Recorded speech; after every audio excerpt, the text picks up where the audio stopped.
Welcome to the show. Well, tonight, the one important thing that billionaire Andrew Forrest somehow forgot to mention when he told us China isn't a threat.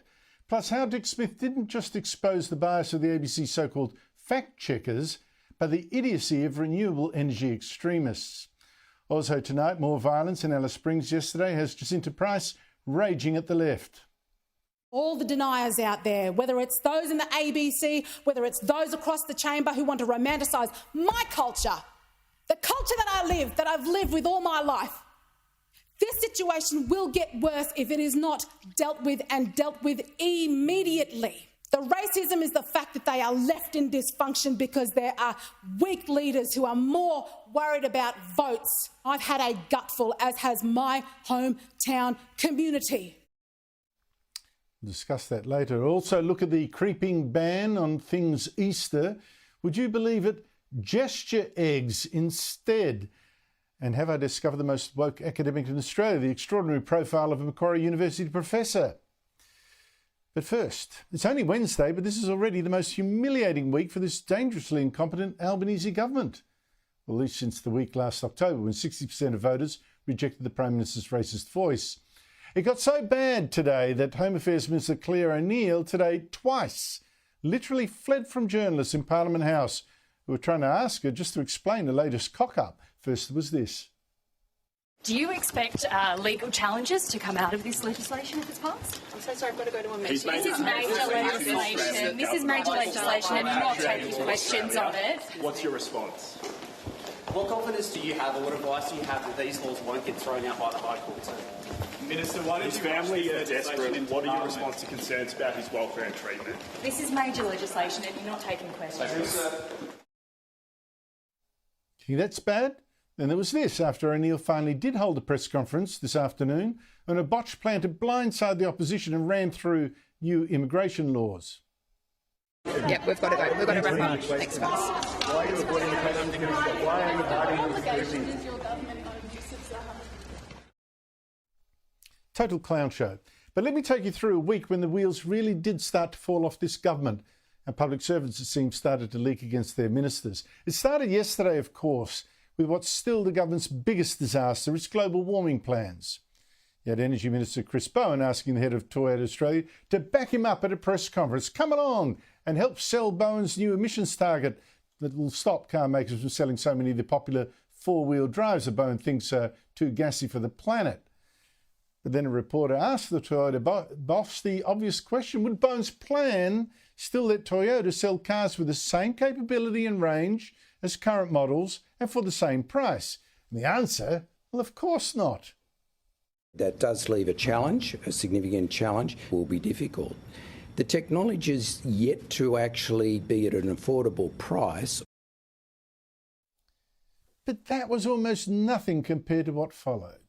In short, the government is freaked. The government has already been caned for being totally unprepared last year when the High Court ruled it couldn't keep foreign criminals in detention indefinitely if it couldn't send them home.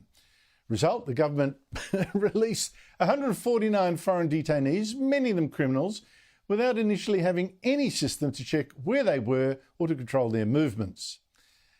Worse, in response to questions from the opposition in the Senate estimates hearing on February 12, the head of O'Neill's department, Stephanie Foster, handed over a document admitting that the released detainees included 7 people convicted of murder or attempted murder, 37 sex offenders and pedophiles, and 72 violent criminals. Now, fast forward to this terrible week. Sky News reporter Olivia Casely today broke the news that O'Neill was so angry with Foster revealing the truth that she tore strips of her, leaving Foster reportedly in tears. There was even no talkies between them, reportedly, for days. And O'Neill failed to deny this the 4 or 5 or 6 times she was asked in question time about this, what you might call, this bullying or this abuse. Here's a sample. Can the Minister confirm that she verbally abused the Secretary of her department, causing the Secretary to leave her office in tears. The Secretary of my department and I work together really closely. Has the Minister apologised to the Secretary of her department following her verbal altercation? As I've said to the response to the previous question, I work very closely with the Secretary of my department. And what happened to Labor's promise to be more transparent than the previous lot in government? I mean, why had O'Neill been so angry with the department here for just giving us the facts? The Minister's office attempted to ensure the department never gave this evidence so that the explosive document would be kept hidden from the Australian public. Minister, is this true? I'm not sure what the complaint is here because the government was requested information and the information was provided to the opposition and to the public. Yeah, against your will. Debacle. But believe it or not, even this wasn't the worst for the government today. The Albanese government has been rightly terrified that the High Court could next month rule that it must also free any immigration detainees who could be sent back home but refuse to go. And this applies mostly to Iranians, since Iran won't take back any citizens against their will. O'Neill and Immigration Minister Andrew Giles, the government's Laurel and Hardy Act, came up with a supposed fix to this ahead of the High Court decision. Didn't want to be caught napping again. They dreamed up new legislation to make it a crime for a foreign detainee to refuse to cooperate with being sent home. Maximum penalty, 5 years jail. But they had a cunning twist. Let's not give the opposition any warning, no ammunition. All right, it was all written up last Friday, this legislation, but let's wait till the last minute yesterday morning to show it to the opposition. And that way we will bulldoze it into passing the laws in the House of Representatives yesterday, in the Senate today, last day of sittings ahead of the 6 weeks break, all done ahead of the High Court decision. What a joke. As a gotcha, this plan was a complete disaster.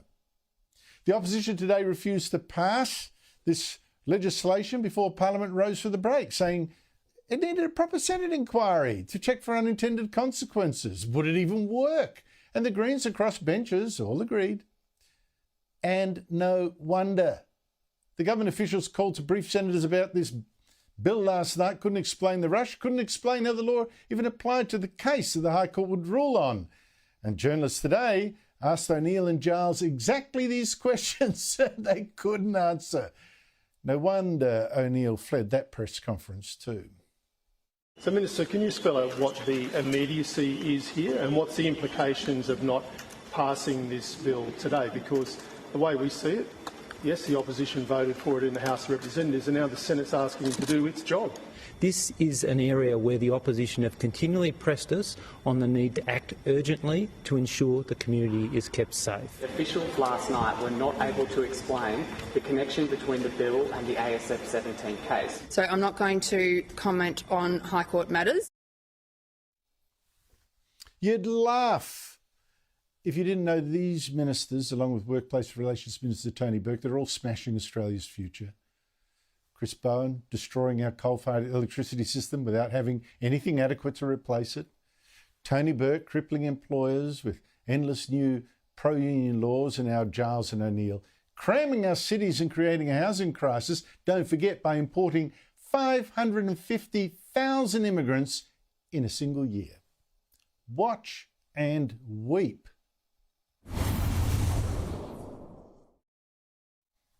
But to another failure, and of governments for decades now.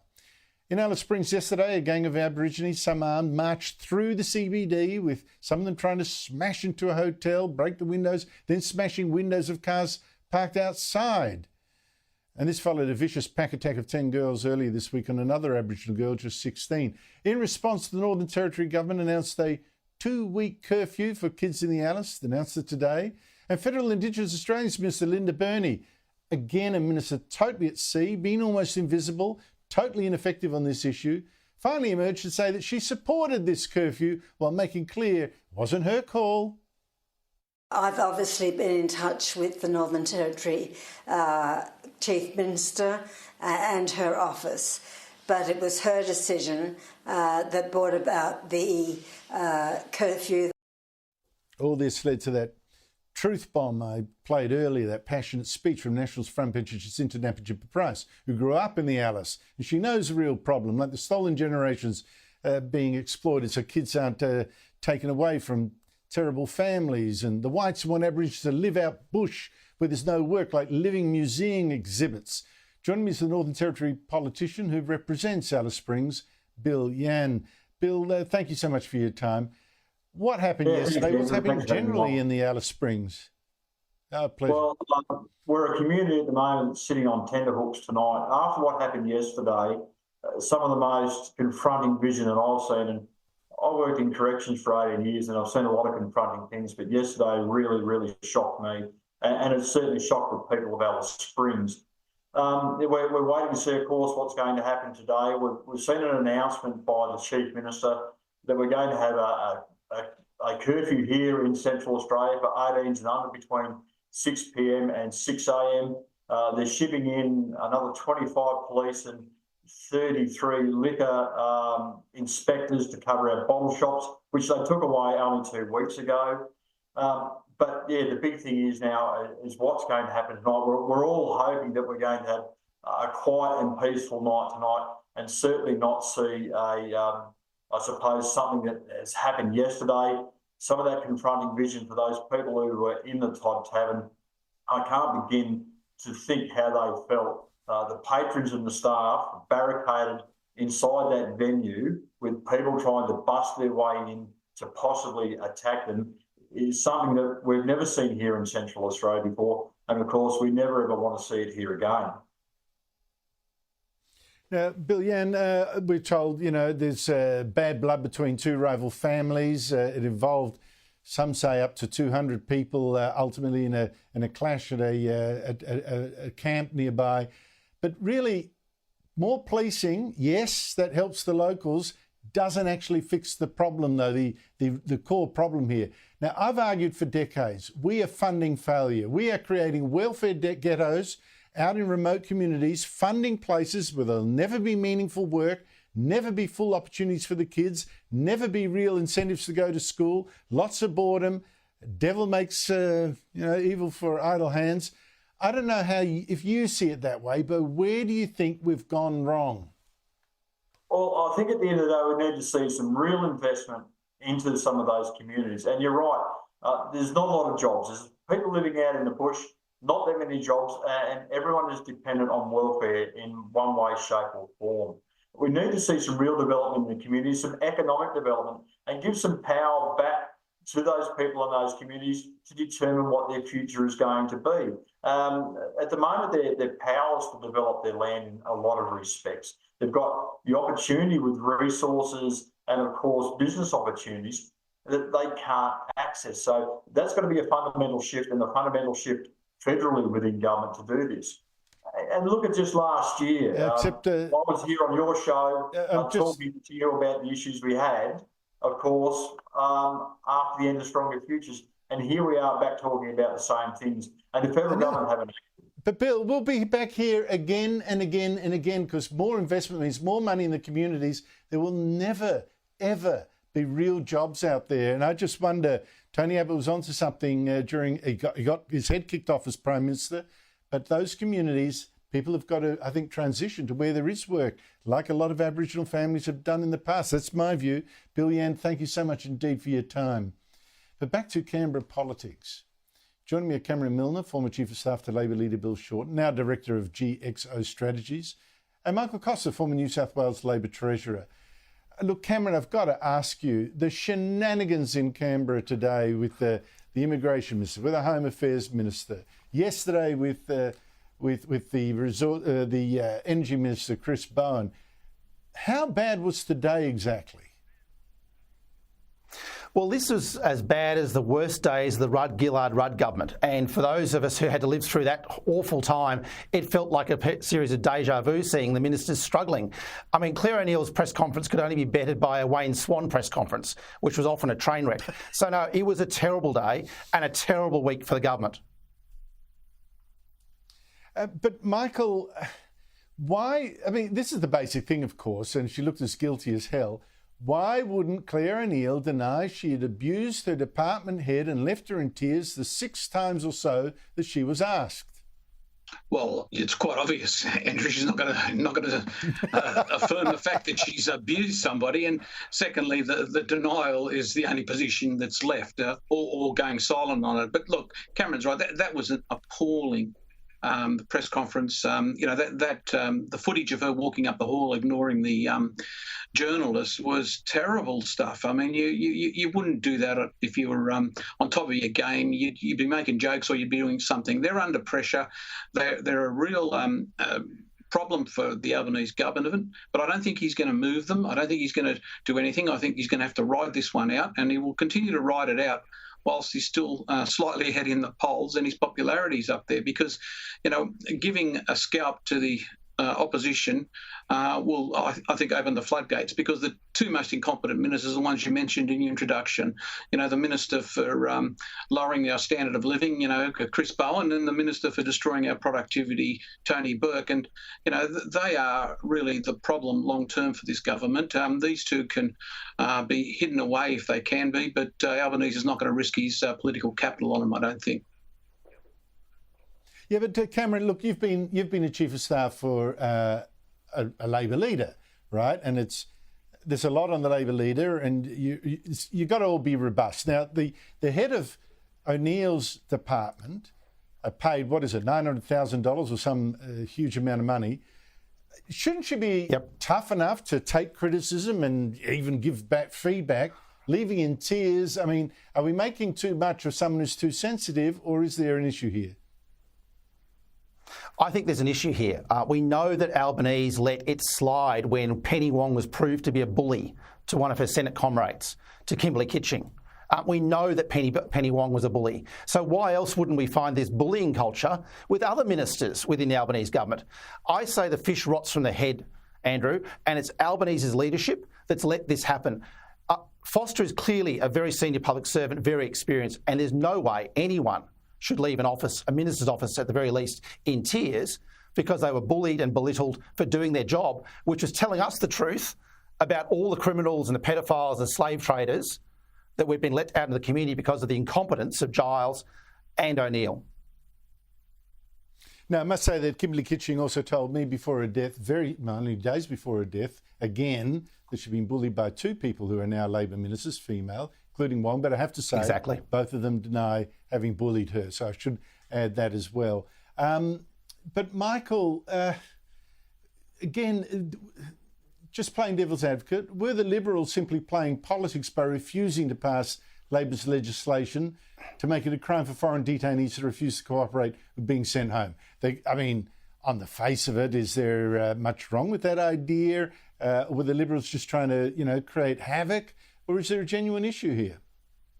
Well, look, I think the Liberal Party of the coalition did the right thing. I think confronted with a bill at 7:30 in the morning and having a demand that it be passed, and then finding out in a hearing the following night that night that there was no urgency. They've played this brilliantly, in fact, because they seem to support hard measures, but at the same time are not supporting the government, and they've let them out to hang to dry for the next couple of weeks. So I wouldn't be criticising the opposition. They've done their job.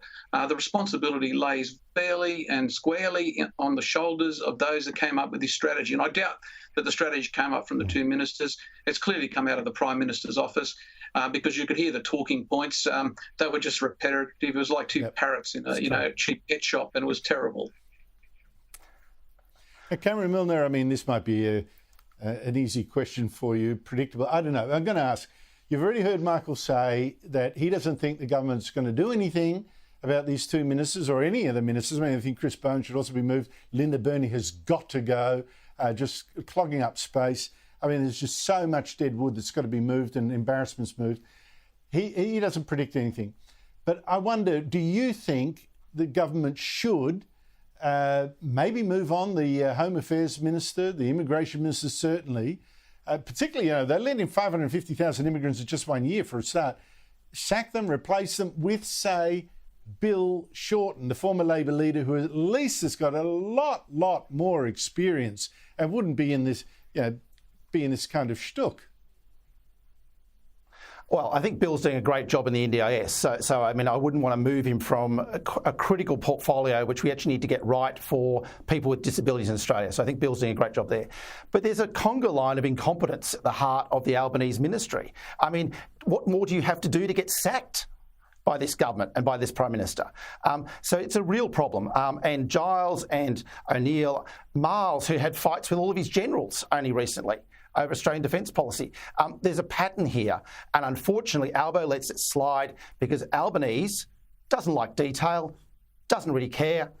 As long as he's going to VIP events and getting tickets and flying on Toto 1 at 40,000 feet, that's what he thinks the job is. Well, it's not, and that's the problem at the heart of the Albanese government. Now, Cameron, I think keeping Bill short, and yes, there's a lot of money involved. I mean, it's the portfolio that's eating the government alive financially, the NDIS. But in terms of politics, I think he should be right in the firing line, a shield. But I suspect you might be trying to urge him to stay out of trouble, not make an issue. Cameron Milner, Michael Costa, thank you very much to you both. After the break. The ABC says sorry to Dick Smith for posting false things and fact check about his views on wind and solar panel. Yet that fact check, even after being corrected, tells even bigger whoppers.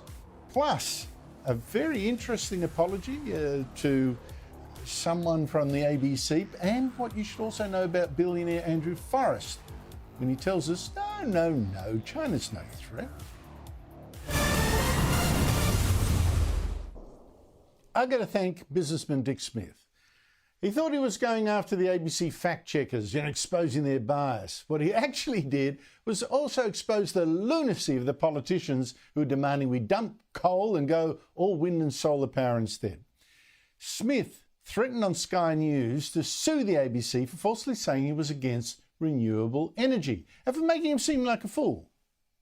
It's damaging my name because what I've said, and I'll read it out again to everyone, Dick Smith says no country has ever been able to run entirely on renewables. And the ABC says, is that correct? It is correct.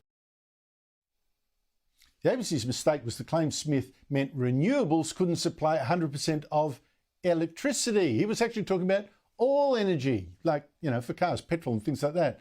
Well, the ABC has now apologised and corrected its fact check, but that fact check is still completely false. For instance, it still insists that 4 countries do indeed get 100% of their electricity from wind, water and solar. Albania, Bhutan, Nepal and Paraguay. But that is rubbish. You take Nepal. I've been there. Its electricity authority says it actually must import 30 to 40% of its electricity needs from India during the dry season. And that means coal-fired power. What's more, its hydropower is so unreliable the country faces lots of blackouts, which is why 64% of industries there have their own diesel generators, while 21 million Nepalese still must use wood or dried cow dung to cook. So I asked the ABC, is that really our green future that you're trying to sell us? Unbelievable. Joining me on Newswatch is Sophie Ellsworth, media writer for the Australian newspaper. Sophie, just explain how this all exploded in the ABC's face. Well, Andrew, this is really an embarrassing turn of events because the fact check unit put out this fact check last Friday morning and it just went everywhere. It was circulated on social media, on the ABC's website. Well, Dick Smith was very displeased when he got wind of what they had written about him. Now, the ABC fact check, RMIT fact check unit did not contact him before publishing this document, he had told me.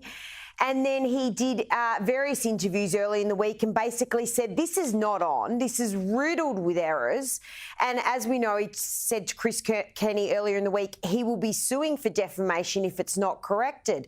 Now, Andrew, I just want to remind the viewers or explain here, I went to the RMIT fact check unit on Monday about this and they absolutely stood by it. They said they're upholding public integrity about information and they stood by the accuracy of the fact check. I went to the ABC and they didn't even bother replying to me. And then once Dick came out and said, look, if this is not fixed, and he wrote to David Anderson and said, fix it up or else, suddenly action was taken, Andrew. And what I worry about here is what about the little guys, Andrew, that are not Dick Smith? They're not well-known businessmen and entrepreneurs. What about the little people out there that have their reputations destroyed by the ABC but don't have the bravery or the money behind them to take them on? Well, the RMIT fact-checking unit is paid by the ABC to do the fact-checking, and we've talked before, Sophie, about its bias. When will the ABC actually get rid of it? Now, the ABC has actually been forced more embarrassment today to make a confidential settlement and publish a clarification, conceding that viewers of a 7:30 interview with Victorian Liberal leader John Pesutto, it says, may have understood the interview to suggest that UK gender-critical feminist Kellie-Jay Keen has associations with neo-Nazis, which in fact it said outright. The host, Sarah Ferguson. Now, I said from the start that interview was a nasty and false smear, including this bit. The organiser of the rally, and this is someone with very clear, for our audience, very clear far-right associations, many of which you detailed in the dossier that you presented to your own party room. Complete bull, but this apology by the ABC has implications too for John Pesutto, doesn't it?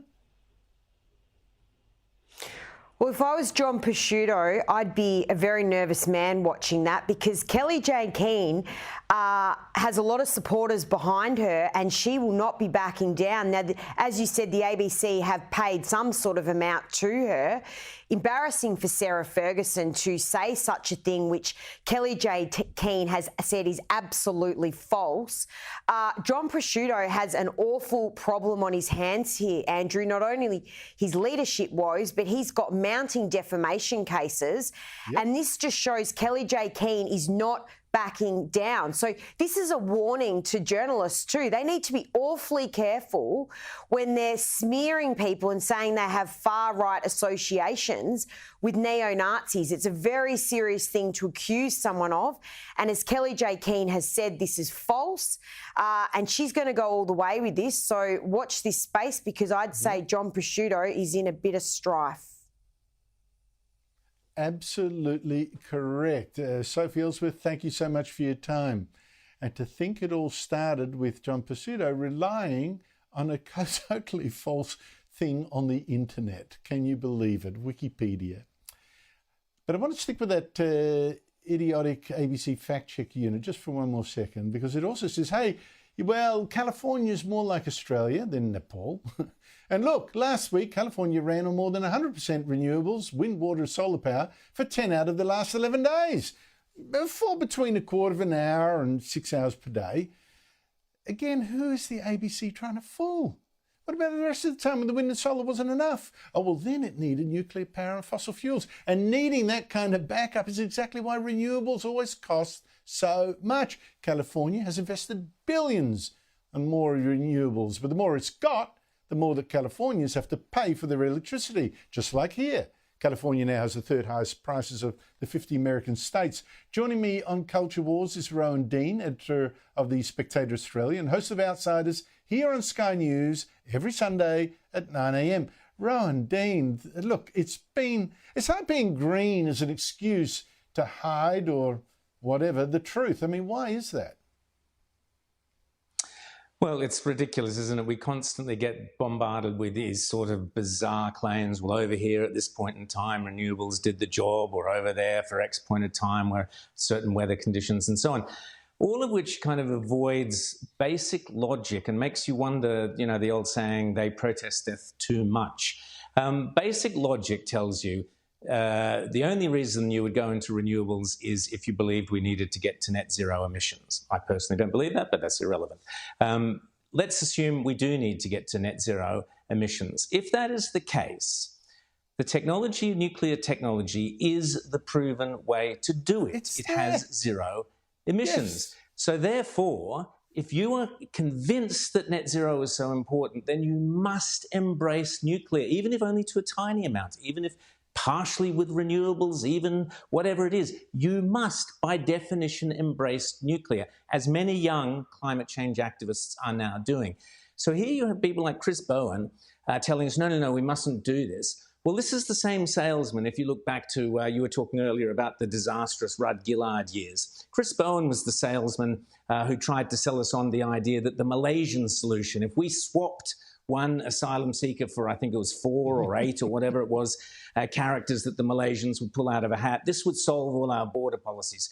Bowen is an idiot. I'm sorry to say he is. I hope he's not offended by my saying that. He probably thinks the same about me, and he's perfectly entitled to think that.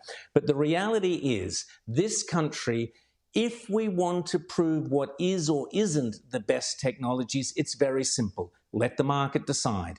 Remove the moratorium on nuclear energy, and we will see if it is cheaper or more expensive.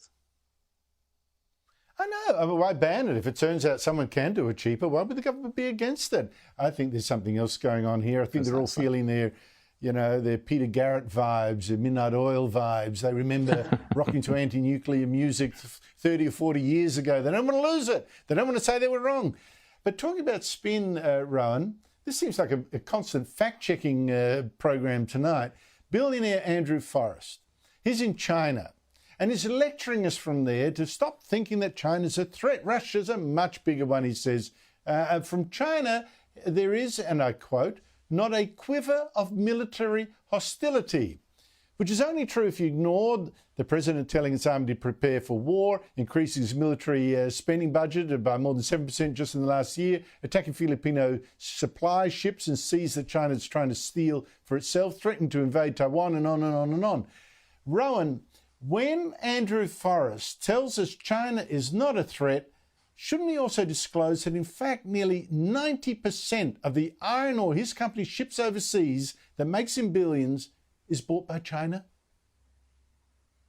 Yes, and how much of that iron ore goes on building weapons and boats and so on? I would love to know. Look, again, I say, look at the sales. Look at the salesperson before you look at the pitch. And the salesperson here lives in fantasy land. He's been trying to sell us on the idea of green hydrogen for some time now, and I wait with bated breath that perhaps it will happen, but there's no signs of, there's no green shoots for green hydrogen, as it were.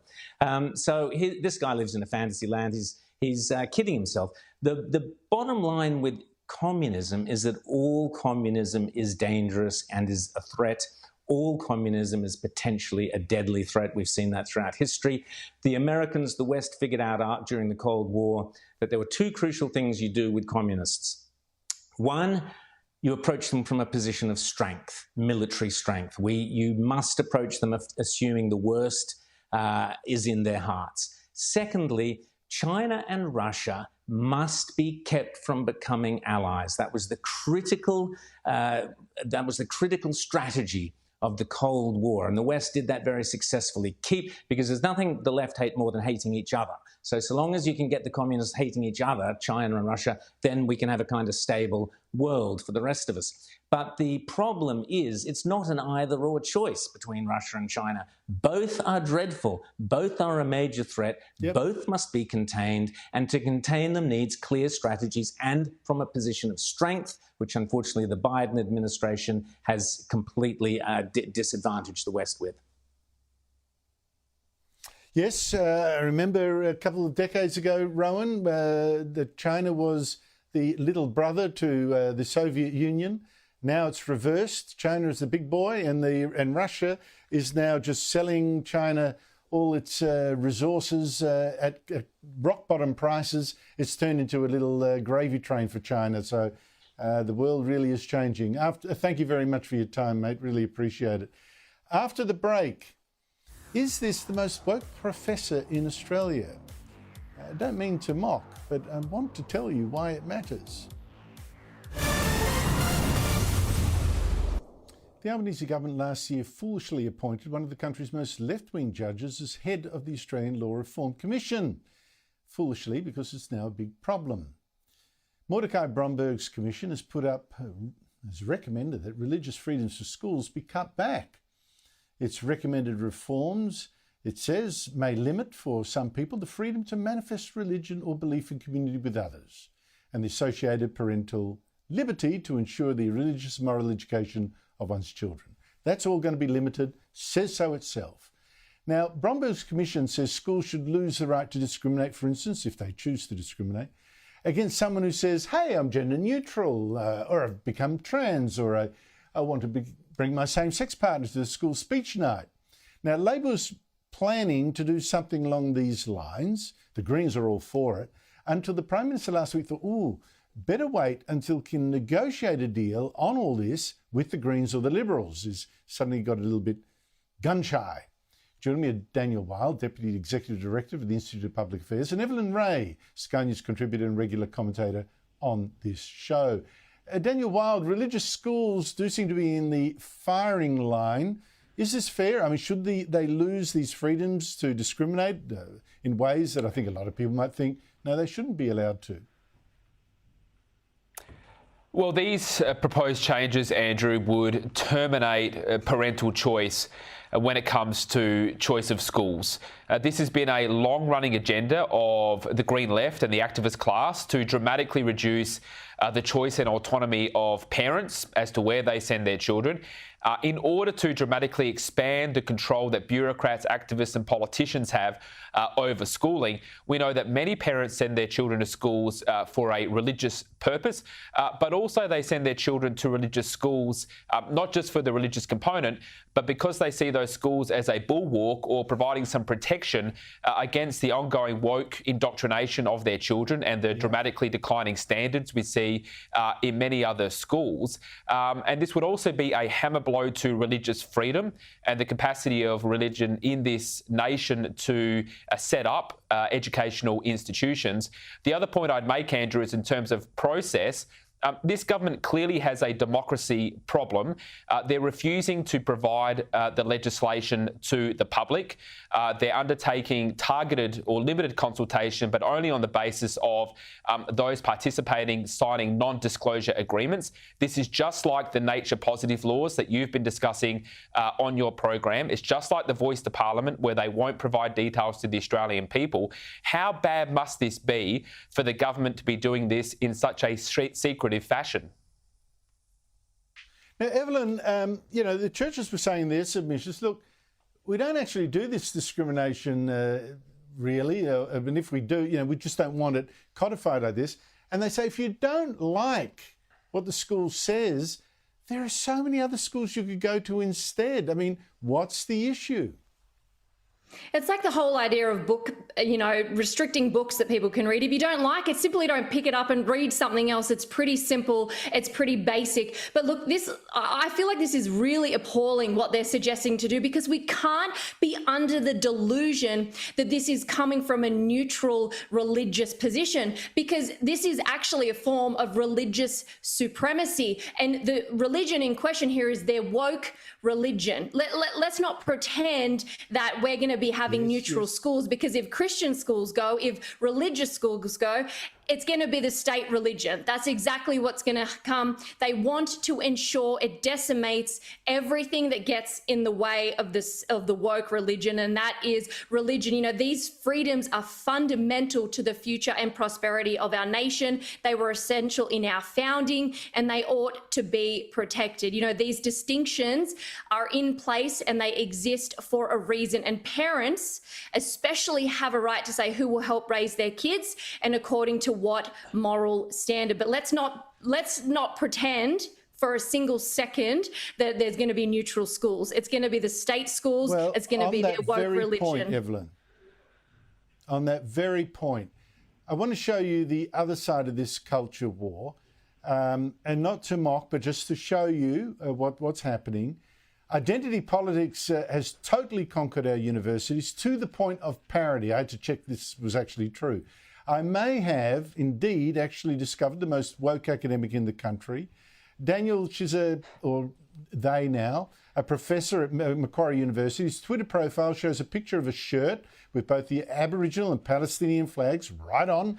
And there's this biography. She's a Wiradjuri Aboriginal trans, non-binary, 57-year-old queer, and now with the pronouns they, them, although they used to identify as a woman, and once wrote in an academic paper that I'm a queer Aboriginal person who performs drag, that is drag king, rather than the better known queen. I'm also what has become known in recent years as gender queer, so she's quite up with the the term, the fashions. I deploy the term because it assists in challenging a binary gender assignation that has proved problematic. I am also a lesbian. Now, Daniel, they can call themselves what they like, and I don't want to mock, let me repeat, but this is serious. Why their gender and their racial identity and their racial politics are so front and centre when they introduce themselves as an academic? That's right, Andrew. Do what you want in your private life, but I don't understand what this has to do with education or universities. And to me, this is just another example of our universities which are in crisis and are failing to educate the next generation of Australians properly. We know that their funding model is completely bunk with their heavy reliance on international students, which is causing all kinds of social problems with our housing market and diminishing the quality of education for Australian students. We know that standards are declining and that they're not producing job-ready students at the same time. They become indoctrination factories rather than educating Australians in the liberal arts, in the Western canon, in the history of Australia, in relevant skills to help Australians succeed as they grow up. You have a lot of Australians leaving universities with a lot of debt, but not very good prospects when they get out into the real world. And, these examples that we talk about, Andrew, I think shine a light on just how broken the system of universities are. The once great educational institutions of our society have fallen so far and so fast. Quick answer from you, Evelyn. Look, once again, reality has killed the world of satirical news. But, this is the sad state that we're in when people are reduced to identities, their gender, their sex, their ethnicity, their colour, their sexuality. It's like that gives people more credit than their actual credentials. I'm going to just start identifying as an A-grade student if I ever go to university and try my luck. What a wonderful solution. Daniel Wild and Evelyn Ray, thank you so much indeed for that. Well, I'm going to start identifying as a genius. How about that? After the break, why releasing data and where convicted criminals were born really does count. I'm going to show you some amazing results. Plus the new war on Easter with now gesture eggs and even hot tick buns. Why are they trying to kill Easter? I saw something very interesting from Denmark this week, something that's rarely done here, certainly not for public use. In Denmark, they record the national origin of criminal convictions, which in their country produces a pattern like this. Red is for people from countries in the Middle East and North Africa, Muslim ones, and the top rate of violent offenders. These are rates, remember, and these are not absolute numbers of offenders. And from the top, you will find it's people from Kuwait, Tunisia, Lebanon, Somalia, Jordan, a little bit further down, Morocco. They've got the highest rate of convictions for violent crime. And the rate of people born in Denmark, that's in black, 2/3 of the way down the list, right? Below the Danes are people mainly from other European countries, as well as China, India, and the most lawful of all, the Japanese. Joining me from London every Wednesday is Patrick Christie, star presenter at GB News.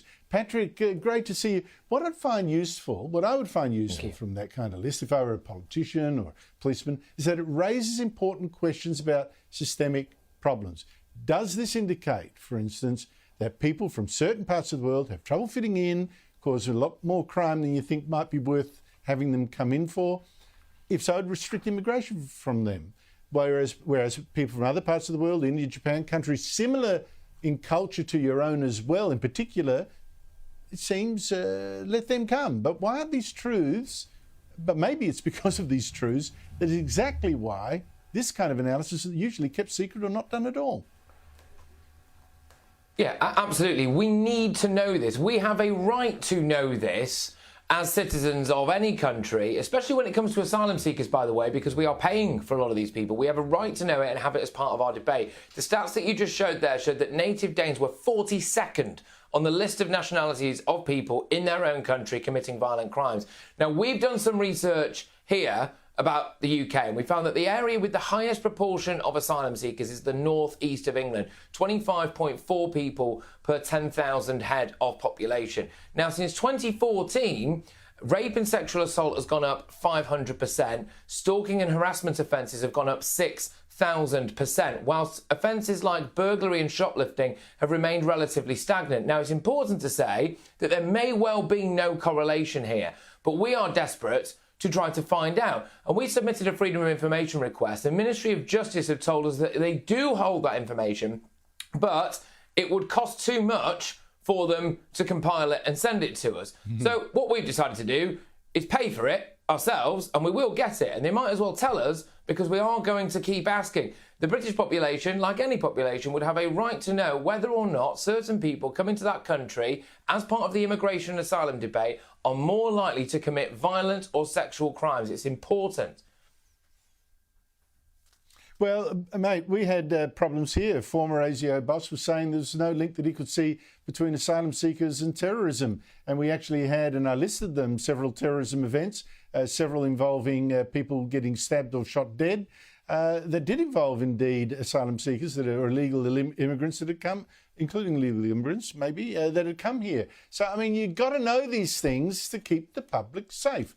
Meanwhile, a lighter topic. Or is it? I don't know. You tell me. You seem to be having a war, or Britons generally, on Easter. You've had already the Iceland stores change hot cross buns to hot tick buns to remove the Christian cross. And now Cadbury shops selling Easter eggs as gesture eggs instead. What's happening here? Yeah, well, it's the latest in a long line of attacks on, I would argue, Christianity. Because we've got these gesture eggs. How they've landed on that name, by the way, I don't know. Like you said, we've got hot tick buns. It goes further than that. Instead of Christmas markets, we've got winterval and winter festivals. Don't mention Christian holidays in case it offends other people. Meanwhile, though, we have excerpts from the Quran put on the departures board at one of our largest train stations during Ramadan. We have Ramadan lights everywhere. It does appear that the only religion that should not be named, like a kind of religious Voldemort, is Christianity. But it is remarkable, really, because I kind of give it about 2 years, Andrew, I think, before the Easter egg is renamed the Happy Ramadan, Pride Month, Black History Month, Disability Awareness Egg, just to tick all of those different boxes. They don't seem to have any issues, really, highlighting any of the other things in society. It is just the elements of Christianity. But people are starting to wake up to this now. People are starting to laugh at it. And I think mockery sometimes is the best antidote to this. Well, are they waking up? Because, Patrick, I see a new poll that 60% of people in Britain say the government elected by people who have never owned slaves should apologise to people who never were slaves, because people long dead made slaves of other people long dead before other Britons, also long dead, helped actually end the slave trade. How does any of this make sense? Yeah, I don't know where they find these people. I hate to say it, but 60% of people are wrong, if indeed this result is absolutely right. Because we also see, like you just said there, people who've never owned slaves saying sorry to people who never were slaves, never had anything to do with it.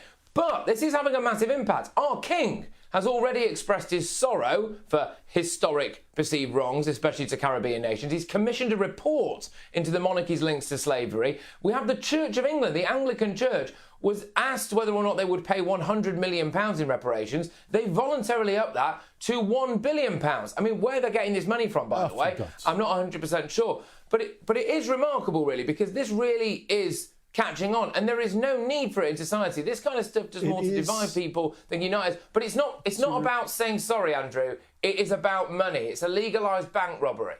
It's true that money makes every difference. Patrick Christys, thank you so much for your time. That's it from me. Up next is Shari.